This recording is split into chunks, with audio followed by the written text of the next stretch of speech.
Saludos amables televidentes, bienvenidos a otra emisión del programa Entrevista de Cubavisión Internacional y hoy nos place contar con la presencia del español José Carrasco, director internacional del Triatlón de La Habana, pero además con un vínculo afectivo muy grande con nuestro país. Bienvenido, José. Muchísimas gracias por esta invitación, que la verdad para mí es un orgullo poder compartir este ratito con vosotros y bueno, ya como me has dicho, ¿no?, de poder contar algunas experiencias, pues nada, aquí estoy para lo que tú quieras.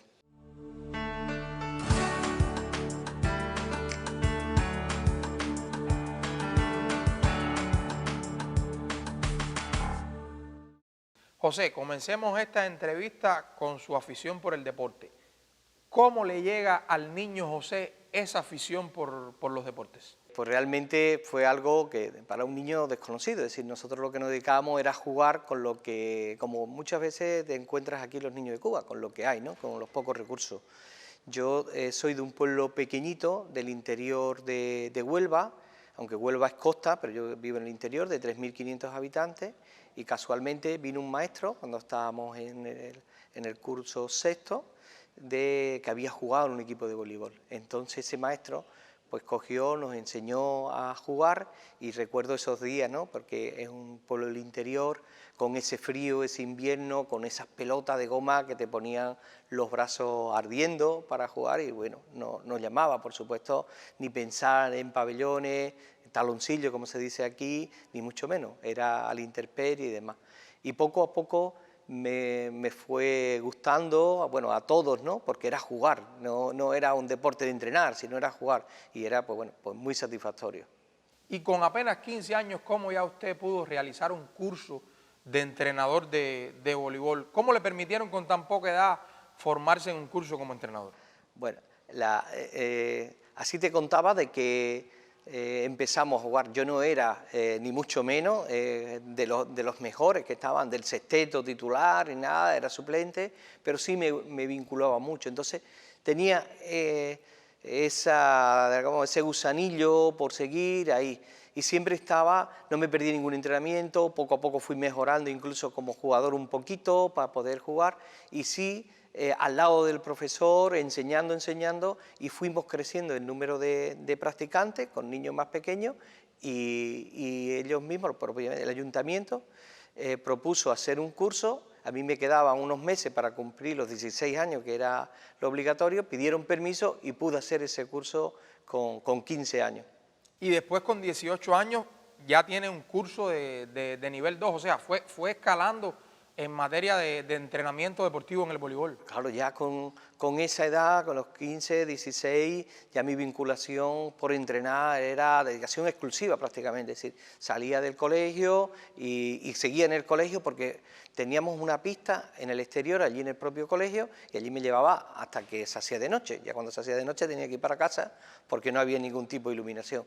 Ya con esa edad, con 18 años, fui a la capital, que yo no había salido nunca del pueblo, así de día. O sea, que el voleibol le permitió a usted también conocer un poco España. Totalmente, en el sentido, primero la provincia, porque estamos hablando de que en aquellos años finales de principios de los 80, el año 80 por ahí, no había la posibilidad de transporte, ni conocía más allá de la propio municipio, no, ni siquiera había salido nunca de la provincia, ¿no?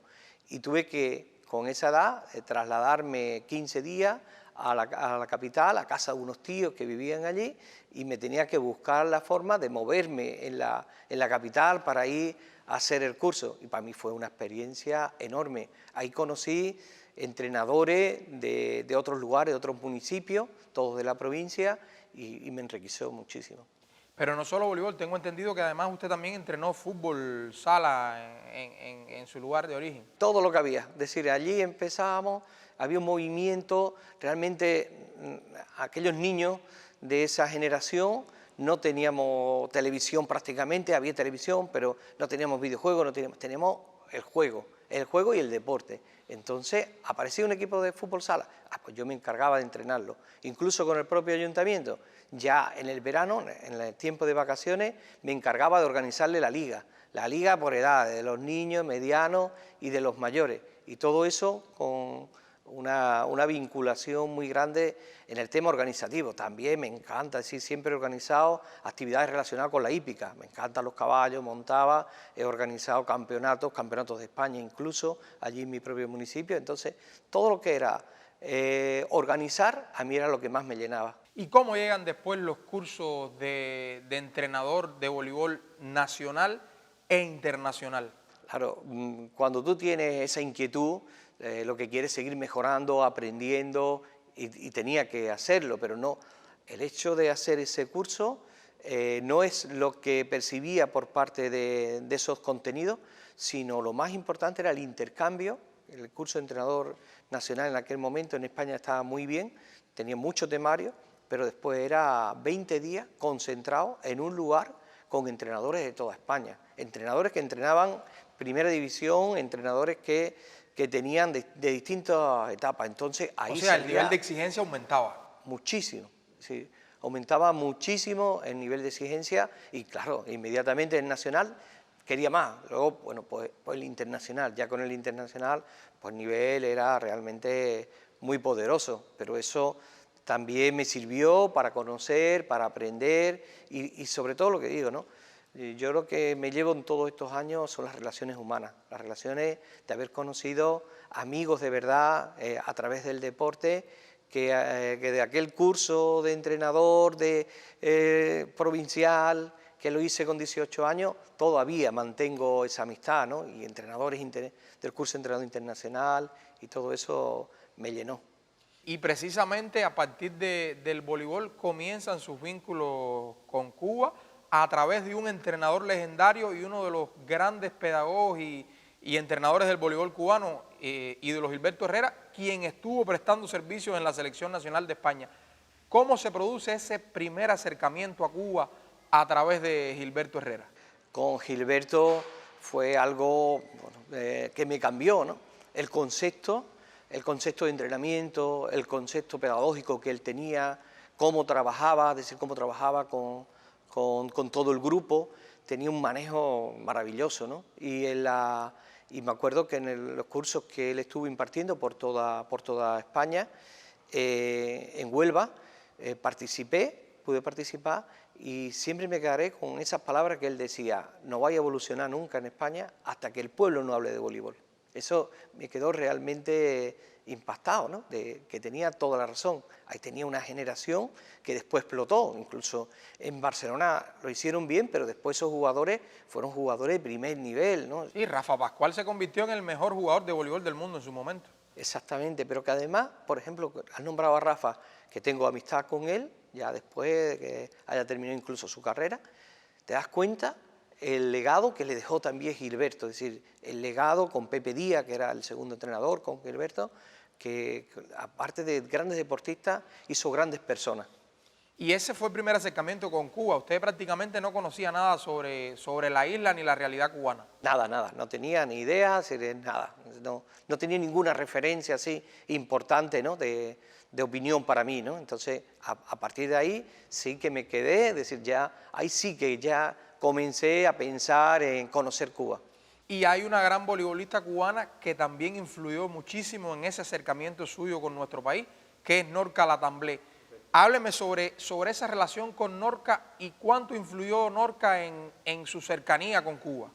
Hubo un momento, más o menos en el año 98, que se estableció entre la provincia de Huelva, en la cual yo tenía muchos vínculos por el tema organizativo en ayuntamiento, por mi trabajo, mi profesión, con la provincia de La Habana, donde se hicieron un intercambio en el cual aportaban voleibol para aprender nosotros en España, y aportaban entrenadores de fútbol y baloncesto, donde esos entrenadores se iban a formar.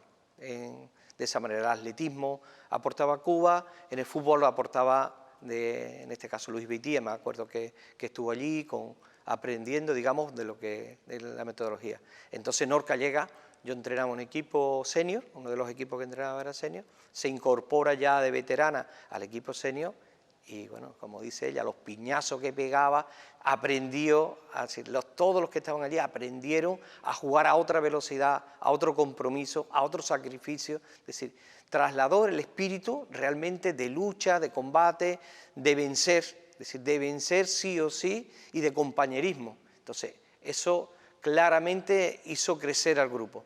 A raíz de ahí, de que ella estuvo allí primero, bueno, pues inmediatamente a los años vine yo para acá, me atendió por supuesto ella, que la había tenido durante varios años allí, ¿no? Conmigo, con su esposo, y empecé, bueno, pues a conocer el pueblo de Cuba realmente, desde el barrio donde me quedé, un barrio de La Habana, a saber desplazarme desde ese barrio desde el primer día al Fajardo, conocer a Cerro Pelado, con Eugenio York, con todo el equipo que entrenaban allí, y para mí, bueno, pues lógicamente algo que siempre quedará marcado. Pero bueno, de eso vamos a estar hablando en la segunda parte de la entrevista, de su eterna relación con Cuba, porque usted se quedó prendado de nuestro país desde ese momento. Nosotros regresaremos en unos minutos para seguir aquí en el programa Entrevistas.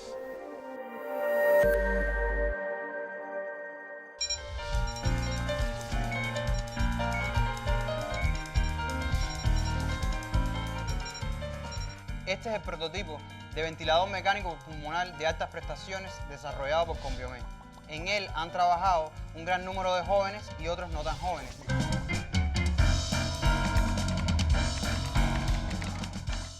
Este ventilador será usado en todas las salas de terapia intensiva de nuestro país. Cuando esté listo, nuestro equipo le permitirá a nuestro país seguir ganando en soberanía tecnológica.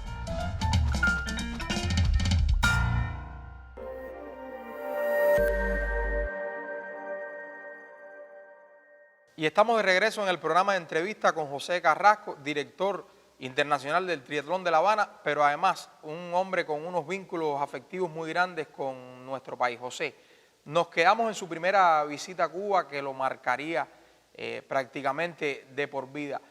¿Cómo llega después entonces el hermanamiento entre el Club Martiano de Huelva y la Sociedad Cultural José Martí?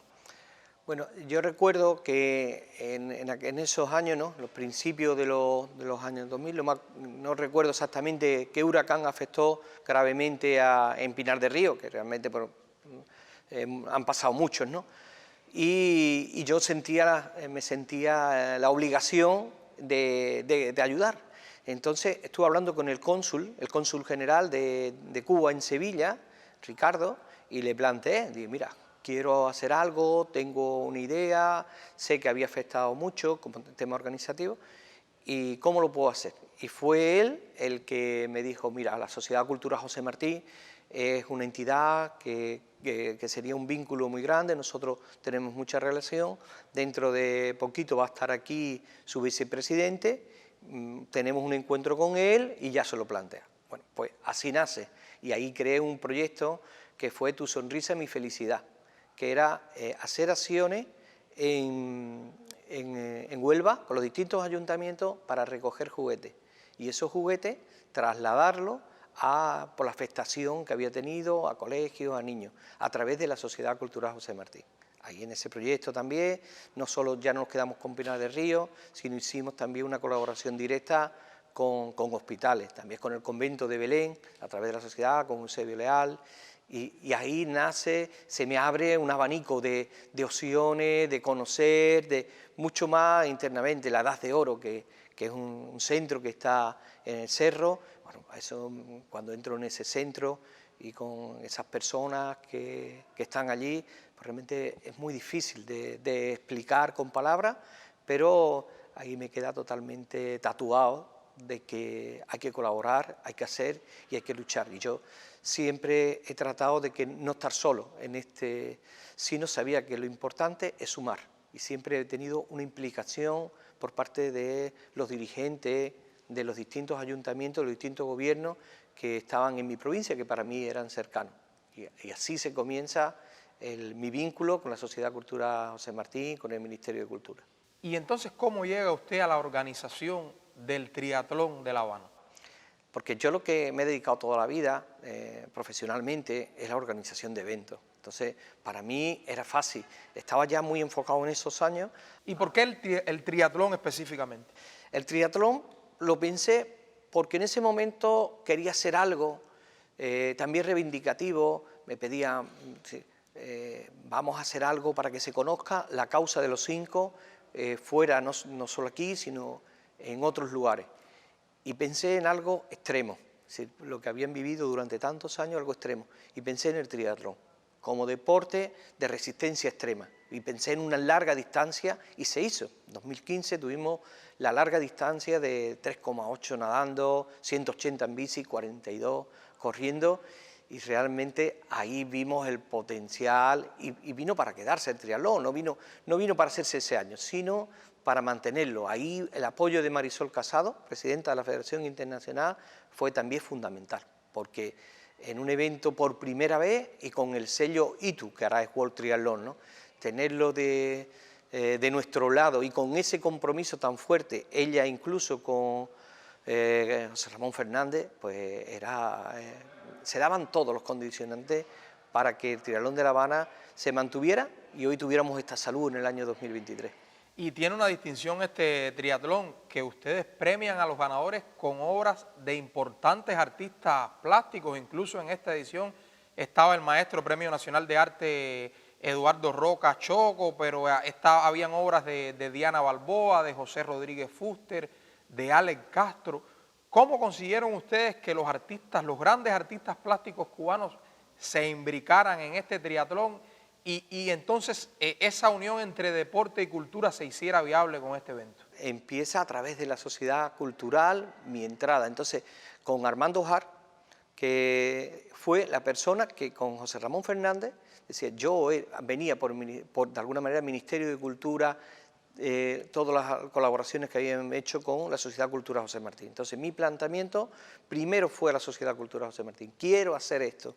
A través de la sociedad. A través de la Sociedad Cultural José Martín. Fue la Sociedad Cultural quien convocó a los artistas para participar, para que colaboraran en ese proyecto que venía el amigo de España, Carrasco, para hacer, y había que ayudarlo porque él ayudaba con otras acciones. Y la tradición se mantiene. Y, por supuesto, pero en cuanto eso aterriza, Marisol le cuento cómo es el proyecto inicialmente, en el año 2013, a ella le encanta, dice, bueno, cómo has tenido la capacidad de unir el deporte con la cultura.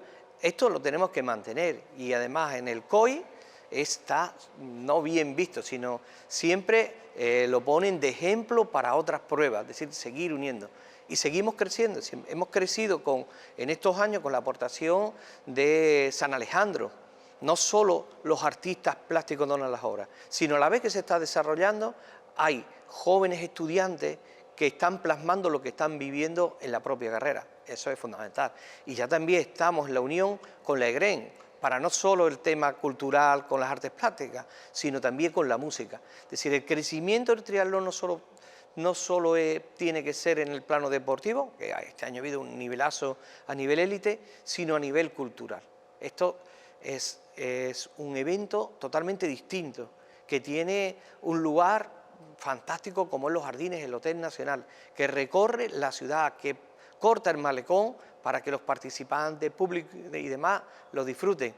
Y tenemos que ir por esa línea. Esto es cultura, es historia. Es decir, ya hablamos de 2015, pero ya esto es una historia.